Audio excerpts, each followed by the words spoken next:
Magistrado Jesús Villegas, bienvenido, buenas noches. Hola, buenas noches. Va a tener que darnos una clase. Primera duda. ¿Se pueden juzgar todos los presuntos delitos con el jurado popular? Porque se dijo en aquella ocasión, en el anterior auto, bueno, lo ha desgajado precisamente porque alguno no se puede juzgar por jurado popular. Digamos, ¿es razonable esa decisión que hemos conocido hoy del juez Peinado en torno a que todos se juzguen, como él propone, por jurado popular? Vamos a ver, eso se puede hacer. Respuesta clara y directa. La pregunta ahora mismo es, ¿por qué se puede hacer? Pues por un concepto jurídico que viene en la ley, que se llama la conexión de los delitos. Son delitos que están entrelazados, están ligados entre sí, y para entendernos, hay otra expresión más complicada que es la continencia de la causa, que no se rompa. Quiere decir que cuando hay unos hechos que están tan unidos, pues si tú los cortas, los separas, pues se pueden producir resoluciones contradictorias. Mire, se lo pongo con un ejemplo muchísimo más sencillo, pero la idea es la misma. Imagínese que va pues un atracador a un banco y saca una pistola y se lleva dinero y le pega un tiro a alguien y además pues rompe la caja fuerte. Pues podemos tener delito de robo, de daños, de lesiones. No podemos separar esos delitos, porque si los separáramos y cada juez conociera de un asunto diferente, pues entonces se podrían dar lugar a resultados contradictorios, y como están ligados en una sola narración, en una sola trama, es una sola historia, pues no se pueden separar. La tercera pregunta que viene ahora: ¿por qué el Tribunal del Jurado? ¿No podía haber sido al revés, que el Tribunal del Jurado hubiera estado subordinado a un tribunal profesional? Bueno, pues ahí es que la ley lo dice expresamente, en el sentido de que se entiende que el delito que le corresponde al jurado pues es el principal, ya lo han adelantado ustedes. ¿Que todo esto es discutible? Hombre, pues claro que sí, como comprenderán son conceptos un poquito resbaladizos, pero es un planteamiento razonable y lo vemos en los juzgados. Pues Ignacio Camacho sigue teniendo dudas, así que se la va a resolver de inmediato, magistrado. Sí. Buenas noches, señoría. No, la duda que tengo es justo en esto que estaba usted diciendo. El ejemplo del caso de los ERE. Malversación, que es delito de jurado, prevaricación, que no lo es. La concurrencia fue justo al revés, se pasó a tribunal profesional en vez de a jurado. ¿Por qué? A ver, porque los casos no son exactamente iguales. Lo que tenemos que es ver dónde está la actividad principal, cuál es el delito más significativo, el que tiene mayor contenido delictivo, el que, como diríamos, es aquel que como si fuera la locomotora que tira del tren. Era lo que le decía antes. Obviamente, pues es discutible, claro que sí, pero entiendan que es lo que quiero, que piensen, que es lo que quiero poner sobre la mesa, que aunque haya un margen legítimo de discusión, todo esto es racional, todo esto es sensato, lo vemos todos los días en los juzgados. No imaginemos historias, porque no hay nada detrás de aquí. Luego, otra de las dudas que estábamos tratando de resolver antes de saludarle en la mesa, señoría, es en torno al delito de malversación, en concreto el de malversación. Claro, porque hay voces que dicen, es que Begoña, por el que está imputada Begoña Gómez, y hay voces que dicen, este en concreto no se le podría aplicar porque ella no es funcionaria, y para malversar pues tendría que ser funcionario. Pero es verdad que tanto el juez Peinado como la Audiencia Provincial se decantan por decir, penalmente sí se puede considerar que es funcionaria, aunque no esté recogido en ningún estatuto ni en ningún papel. ¿Por qué?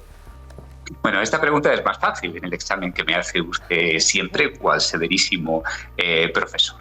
La palabra funcionario engaña, porque el concepto de funcionarios quedaría según las ramas del ordenamiento jurídico. No es lo mismo en el derecho administrativo que en el derecho penal. El derecho penal, o sea, el del Código Penal, el que trata los delitos, los crímenes, pues define, caracteriza al funcionario de una manera concreta. No es una persona que sea un empleado público que haya pasado unas oposiciones, que tenga un estatuto funcionarial específico. El artículo 24.2 del Código Penal, que yo creo que ya lo conocemos todos porque ha salido 1000 veces en la prensa, permite catalogarla como funcionaria, pero es que no es el único artículo. Quiere decir que el Código Penal pues tiene diferentes conceptos de funcionario, incluso dentro del Código. Cojan el Código Penal, búsquenlo en Internet y verán cómo el artículo 435, precisamente, a santo de los delitos de malversación, tiene también un concepto específico, ad hoc, concreto, de funcionario. ¿Están bien traídos estos artículos o no? Bueno, pues la audiencia ya se pronunció en junio al respecto. ¿Que es discutible? Claro que lo es. Pero es que es tremendamente racional. Quiero decir, cada ciencia, cada disciplina maneja sus propios conceptos, crea su propia terminología y a veces no coinciden con la que utilizamos abiertamente en la calle. Esto ya me lo han preguntado muchas veces y la gente se lleva las manos a la cabeza. No, mire usted, estos son conceptos específicos de una rama del derecho muy concreta que se rige por sus propios principios. Ahora le pregunta también Julio Llorente, pero antes Ana Samboal nos estaba explicando, aquí presente, nos estaba explicando hace un momento que en el auto de hoy del juez Peinado hay, digamos, que ciertas reminiscencias en la arquitectura argumental del juez Peinado, ciertas reminiscencias con el caso Nos. ¿Usted también las ve? Bueno, a ver, como digo, algo que no sea una auténtica barbaridad, pero la actividad de los criminales se parece mucho. Yo, desde luego, por supuesto que pongo la presunción de inocencia de la señora Begoña por encima de cualquier cosa, pero es que no hay nada nuevo bajo el sol. Quiero decir que cuando se meten las manos, como cuando se hacen cosas que no están del todo bien, pues tampoco hay que tener una gran imaginación. Sí puede haber una semejanza estructural, pero es lo que decía antes. Esto es como la medicina, más que enfermedades hay enfermos y cada caso es diferente. Por lo tanto, no nos extrañemos si las soluciones jurídicas también son diferentes. Le pregunta Julio Llorente. Sí, buenas noches, magistrado. Ahora todos nos preguntamos cuál será el delito que condene a Begoña Gómez. Si la apropiación indebida, si el tráfico de influencias, si la malversación. Yo quería pedirle su opinión. ¿Cuál cree usted que es el delito más probable por el que la condenen? Bueno, una pregunta muy interesante, pero las bolas de adivinación jurídica son muy inciertas. Bueno, yo le puedo así a bote pronto adelantar lo que pienso. De todas formas, algo que ya hemos hablado más de una vez. Ahora mismo estamos en la fase de instrucción y en la instrucción se recogen indicios, se amasan hechos, se construye una historia, es un relato, es como si fuera el guión de una película. Y luego la calificación legal, el delito en concreto dentro del que encajen esos hechos, pues es algo ya que donde se determina. El carácter definitivo es en la fase del plenario, es en la fase del juicio. Ahora estamos en la fase previa al juicio, en la fase anterior, donde lo fundamental es recopilar indicios, hechos. Vamos a ver. Y ahora, para que no digan que eludo la pregunta. Mi corazonada, aunque me puedo equivocar, es que el delito de tráfico de influencias quizás tenga más peso. Por lo que decía el auto, ¿no?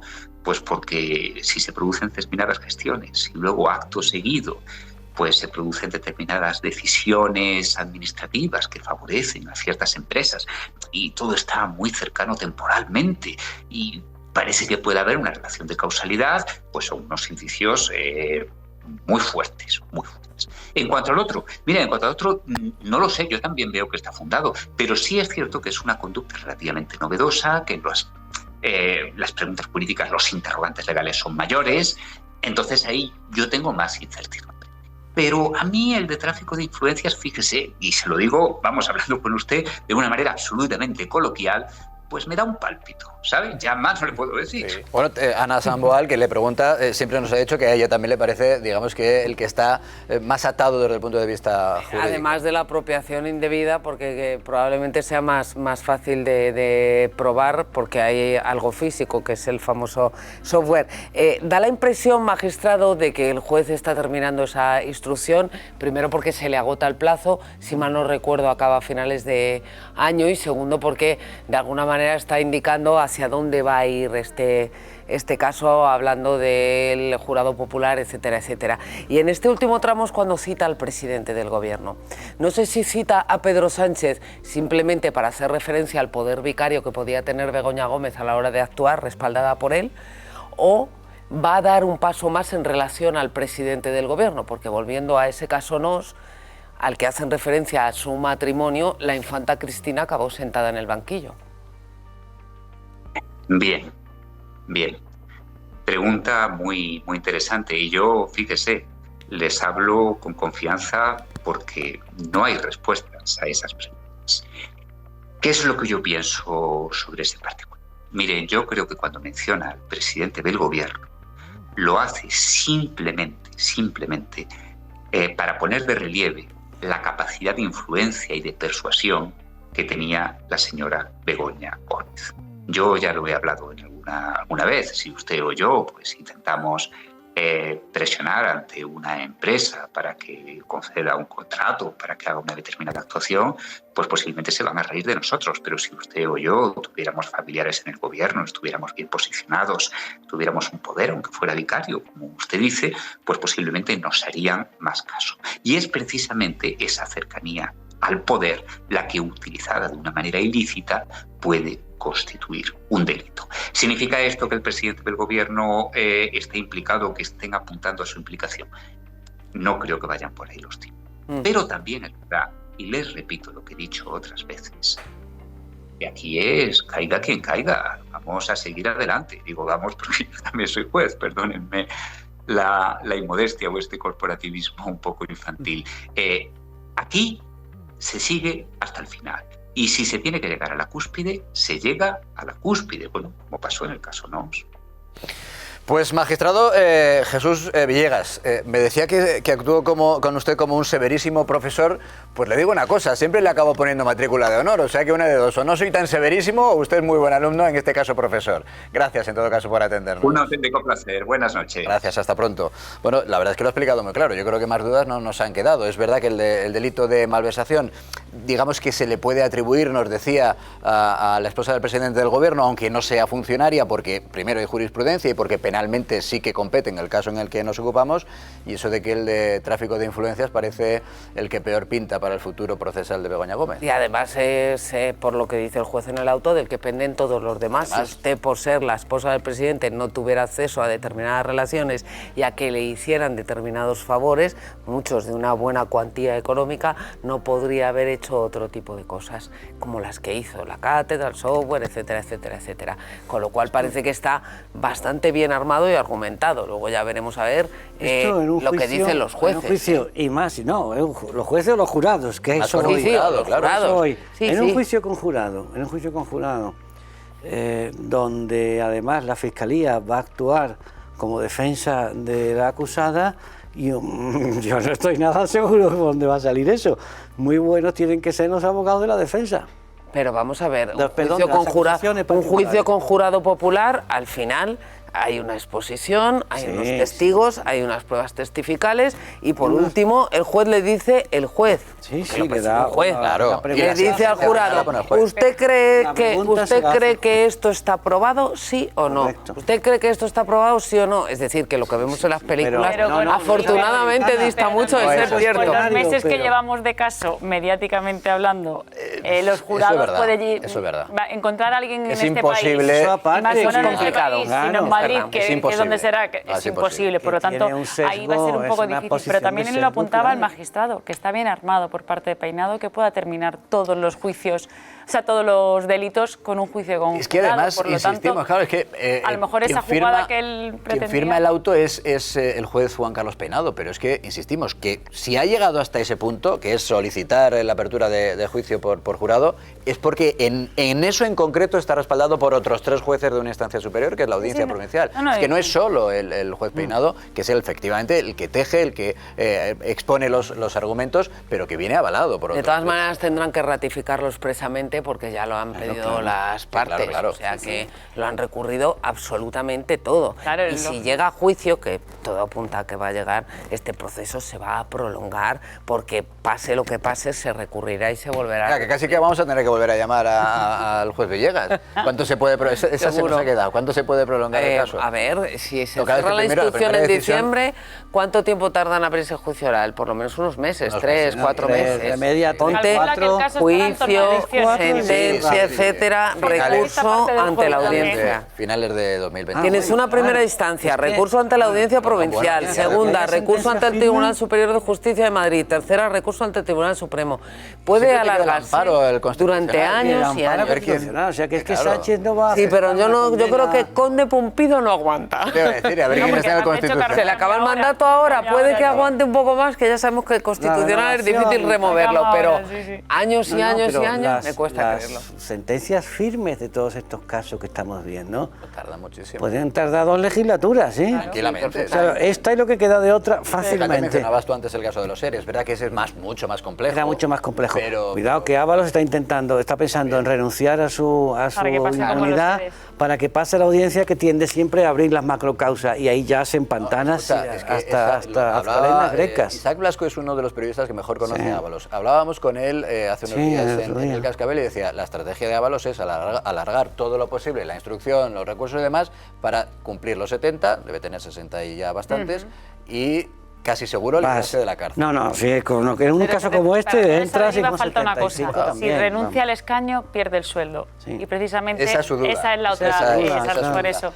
Ana Samboal, gracias como siempre por hacernos noches. Esta comparación, además de las 7 diferencias, 7 similitudes o 70 similitudes entre el caso Nos y el caso Begoña Gómez y las 7 diferencias. Yo recomiendo leerlo porque es el aroma, sobre todo. Además, es verdad, yo siempre digo que Peinado tiene un problema con las comas, eso es así, pero se le entiende bien. Sí, en los autos se le entiende muy bien. Pero hay que pararse a leérselo un poquito, porque comas, rápido las comas, no bueno, hay pocos jueces que escriban bien. También es verdad. Pero la verdad. Los del Supremo suelen escribir bastante bien. Es verdad que algunos demasiado alambicados y se toman su tema. Entonces ya lo mínimo. Oye, que dejadme que descanse Ana Samboal. Gracias, Ana Samboal.